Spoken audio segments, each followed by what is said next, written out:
l'Église catholique fait mémoire de saint Romaric.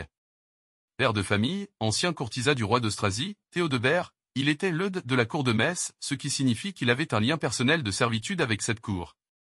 Il vit ses biens confisqués par les partisans de la cruelle reine Bruno. Lorsque les affaires changèrent de face et revenu en grâce à la cour, il resta convaincu de l'instabilité des choses humaines et fut converti à la vie monastique par saint Aimé, disciple de saint Colomban, venu de Grenoble. Vitrail, saint Romaric, diocèse de Saint-Dié devenu moine à Luxeuil, dans les Vosges, il fonda avec lui à Saint-Mont un monastère double, moine au bas de la montagne, religieuse au sommet, monastère fondé par 2 de ses filles, qui s'appellera Romaric-Simons qui deviendra l'actuel Remiremont. C'est là qu'il mourra en 653.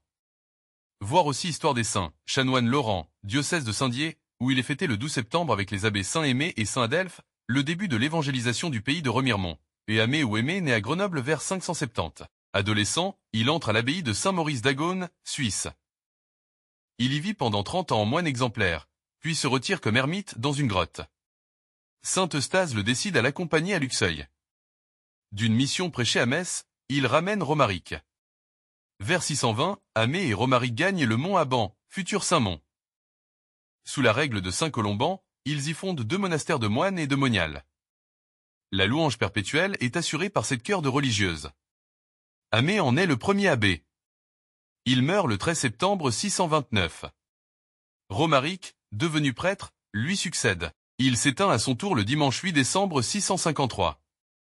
Adelphe devient le 3e abbé. C'est le début de l'évangélisation du pays de Remiremont. Le 13 novembre 1049, le pape lorrain Saint Léon IX canonise les corps saints par la translation de leurs reliques. Et au Mont-Héban dans les Vosges, en 653, Saint Romaric, abbé. Proche du roi d'Austrasie Théodebert II, il se retira, après l'assassinat de celui-ci, au monastère de Luxeuil, puis il fonda un autre monastère sur son domaine, dont il fut le second abbé, après Saint Lamé. Dieu ami des humbles, tu as appelé les saints Lamé, Romaric et Adelphe à mener une vie fraternelle dans la prière et le partage. Fais-nous la grâce de vivre comme attentifs les uns aux autres, à l'écoute de l'esprit que tu nous as donné. Saint Romaric, priez pour nous. Deuxième lecture. Dans la droiture, marchez sans trébucher vers le jour du Christ.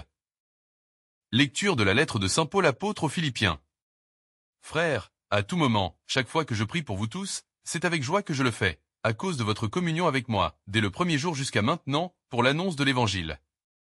J'en suis persuadé, celui qui a commencé en vous un si beau travail le continuera jusqu'à son achèvement. Au jour où viendra le Christ Jésus. Dieu est témoin de ma vive affection pour vous tous. Dans la tendresse du Christ Jésus, et, dans ma prière, je demande que votre amour vous fasse progresser de plus en plus. Dans la pleine connaissance et en toute clairvoyance. Pour discerner ce qui est important. Ainsi, serez-vous purs et irréprochables. Pour le jour du Christ, comblés du fruit de la justice. Qui s'obtient par Jésus-Christ, pour la gloire et la louange de Dieu. Parole du Seigneur. Nous rendons grâce à Dieu. Évangile. Tout être vivant verra le salut de Dieu. Alléluia. Alléluia. Préparez le chemin du Seigneur, rendez droit ses sentiers. Tout être vivant verra le salut de Dieu. Alléluia. Évangile de Jésus-Christ selon saint Luc.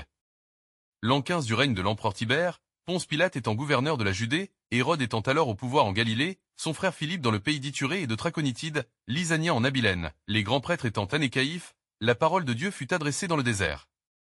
À Jean, le fils de Zacharie.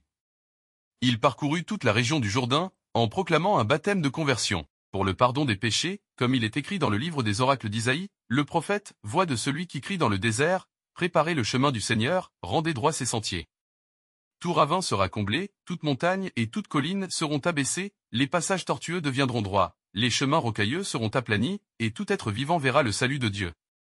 Acclamons la parole de Dieu. Louange à toi Seigneur Jésus.